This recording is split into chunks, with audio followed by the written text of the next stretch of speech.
Good morning everyone, welcome back to my another new blog. আজকের ব্লগটি আমি আপনাদের সাথে একদম সকালবেলা থেকেই শুরু করছি। তো সকালবেলা ঘুমটাই ভাঙে হচ্ছে ডেলিভারি ম্যানের ফোনে। তো আমি হচ্ছে একসাথে ৩-৪টা প্রোডাক্ট একসাথে অর্ডার দিয়েছিলাম। তো প্রথমে হচ্ছে একটা পার্সেল চলে এসেছে। তো এখানে হচ্ছে আমার একটা 2 পিসের ড্রেস ছিল। তো ওটাই হচ্ছে ফার্স্টে এসেছে। তো ওটা এখন শেয়ার করছি। এটা জাস্ট নরমালি নিয়েছি। যেহেতু অনলাইনে দেখে আমার পছন্দ হয়েছিল, তাই আরকি দেখে ভাবলাম অর্ডার দিয়েই ফেলি। তো খুব তাড়াতাড়ি পার্সেলটি পেয়ে গিয়েছি হাতে। তো মিষ্টি এবং হোয়াইট কালারের মধ্যে নিয়েছি। আর বুকে সামান্য এমব্রয়ডারির কাজ রয়েছে। তো এটা যেহেতু ওড়না নেই, তো এটা আবার আলাদা ওড়না কিনতে হবে। ওড়না কিনলে হয়তোবা ঈদের পরে কিনবো, এখন আর কিনবো না। যেহেতু ঈদের দিন এটা আমার পরা হবে না। সো এখন আপাতত মাথা ব্যথা নেই। আর এই যে হচ্ছে খুলছি আমার ড্রেসটা আপনাদের সাথে শেয়ার করার জন্য। এটার সাথে হচ্ছে ফার্সি সালোয়ার হচ্ছে দিয়েছে। যার জন্য হচ্ছে আমার নেওয়া। ফার্সি সালোয়ার হচ্ছে নিউ আবার কালেকশন বেরিয়েছে। তো ভাবলাম আ একটা নেই। এই যে আ জামার ডিজাইনটা আপনাদের কাছে কেমন লেগেছে অবশ্যই জানাবেন। আর এটা হচ্ছে প্যান্টটা। তো আপনাদের সাথে কেমন লাগলো অবশ্যই জানাবেন। আর কার্টেন আর বিছানার চাদরও অর্ডার দিয়েছিলাম অনলাইন থেকে। আমার আগের কার্টেনটার অবস্থা একদমই বাজে হয়ে গিয়েছে। পুরোটাই ছিঁড়ে গিয়েছিল, যার জন্য ইমিডিয়েটলি কেনা।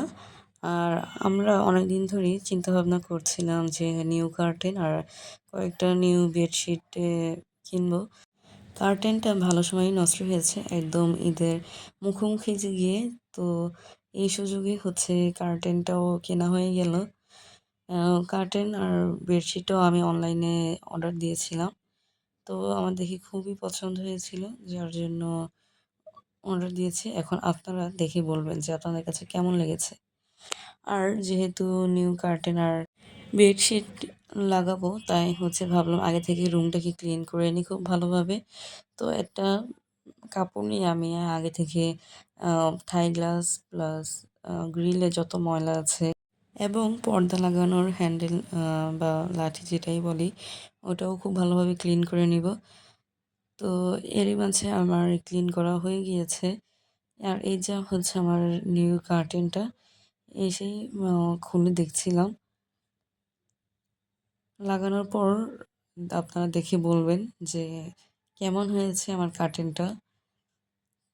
এখানে হচ্ছে আমি ৬ কুচির ৪ টা কার্টেন অর্ডার দিয়েছিলাম অনলাইন থেকে। আ আর আমার কাছে এগুলো খুবই ভালো লেগেছে আর খুবই ভারী। তো আপনাদের সাথে শেয়ার করছি। আমি ১ম এ অনলাইনে কার্টেনগুলো দেখে ভেবেছিলাম খুবই পাতলা হবে হয়তো। আ অর্ডার দিয়েও আমি ২ বার ৩ বার ক্যানসেল করে দিয়েছিলাম। পরে ভাবলাম যে না, দেখি একটু অর্ডার দিয়ে। আনার পরে দেখলাম যে না, আসলেই ভারী আছে কাপড়টা। আর পর্দার হিসেবে ভালোই, খারাপ না। আর আমি পাতলাটা নিয়ে খুবই টেনশনে ছিলাম, কিন্তু অতটাও পাতলা না যতটা আমি মনে করেছিলাম। আর এই যে আমার কার্টেনটা লাগিয়ে দিয়েছি। কেমন লেগেছে আপনাদের কাছে অবশ্যই কমেন্ট করে জানাবেন। আর এইদিকে হচ্ছে আমি আমার বিছানার চাদরটাও ও লাগিয়ে দিয়েছি। আগামীকাল যেহেতু আমাদের এখানে ঈদ, তাই আগের দিন থেকেই হচ্ছে আমরা একটু, একটু করে প্রিপারেশন নেওয়া শুরু করেছি। তো আজকে হচ্ছে এগুলো সব পরিষ্কার করে নিউ কার্টেন আর নিউ বেডশিটটা লাগিয়ে দিলাম। তো আপনাদের কাছে কেমন লেগেছে অবশ্যই কমেন্ট করে জানাবেন।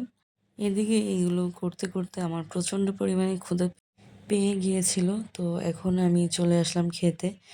তো আজকে সকালবেলা বাসায় কিছুই রান্না করা হয়নি। বাইরে থেকে আমরা সবাই ব্রেকফাস্ট করে নিয়েছি। পরোটা, ডাল ভাজি।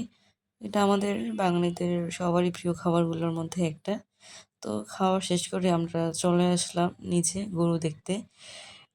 গতকাল 2:30 বেজে গিয়েছিল গরু আনতে আনতে হাট থেকে। তো আমরা কেউই রাত্রে আর দেখতে পারিনি গরু। তাই সকালবেলা ঘুম থেকে উঠেই ব্রেকফাস্ট সেরে চলে আসলাম গরু দেখতে। আর এটা হচ্ছে আমাদের গরু। এখানে হচ্ছে আরও অনেকের গরু ছাগল আছে। তো এটা হচ্ছে আমাদেরটা। গরুকে হচ্ছে এখানে ভুসি, ঘাস আম এগুলো খেতে দেয়া হয়েছিল। খড়কুটোও দেয়া হয়েছিল বাট গরু কিছুই খাচ্ছে না। এদিকে আমার ভাই তো পুরাই অস্থির। গরু কেন খাচ্ছে না, কেন খাচ্ছে না? অ ও খুবই টেনশনে আছে। তো ওকে আমরা বোঝাচ্ছিলাম যে, "খাবে, একটু ওয়েট করো। একটু পর হয়তোবা খাবে।" আমার ভাই সারাক্ষণ গরু নিয়েই পড়ে আছে। ও কেন খাচ্ছে না, কেন খাচ্ছে না, এটা সেটা আ দিচ্ছে। বাট অনেক সময় জায়গা পরিবর্তন হওয়ার কারণে খেতে চায় না পশু পাখিরা। তো একটু পর হয়তোবা খাবে বা ঠিক হয়ে যাবে। আর গরু, ছাগল, মহিষ এগুলো হয়তোবা আগে থেকে বুঝতে পারে যে আগামীকাল হয়তোবা এই টাইমে ওরা থাকবে না দুনিয়ায়। এটাই হচ্ছে আল্লাহর নিয়ম, যেটা করে দিয়েছে আমাদের সবার জন্য। ওটা তো মানতেই হবে। আ গরুকে আমরা অনেকভাবে খাওয়ানোর চেষ্টা করছিলাম বাট ও কিছুতেই খাচ্ছিল না। আর পিছনের এটা হচ্ছে আমার ভাইয়ের ফ্রেন্ডের গরু। ওরাও খুব এনজয় করছিল। উম তো ওদের মধ্যে আবার অনেক মিলমিশ। ২ বন্ধু মিলে এটা সেটা করছে, আ গল্প করছে। ওরা একসাথে সবসময় খেলে নিচে এখানে।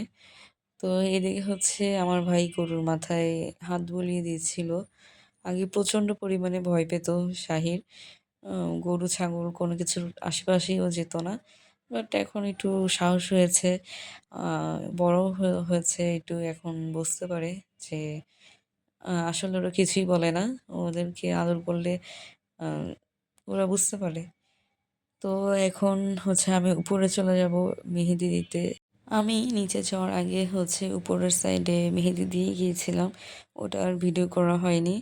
তো এসে হচ্ছে ওটা তুলে ফেললাম এবং হাতের তালুতে দেওয়া স্টার্ট করেছি। তো আমি অত ভালো পারিও না। টুকটাক একটু, একটু পারি। তো সেভাবেই দিচ্ছিলাম। এই তো অলমোস্ট আমার মেহেদি দেওয়া শেষ।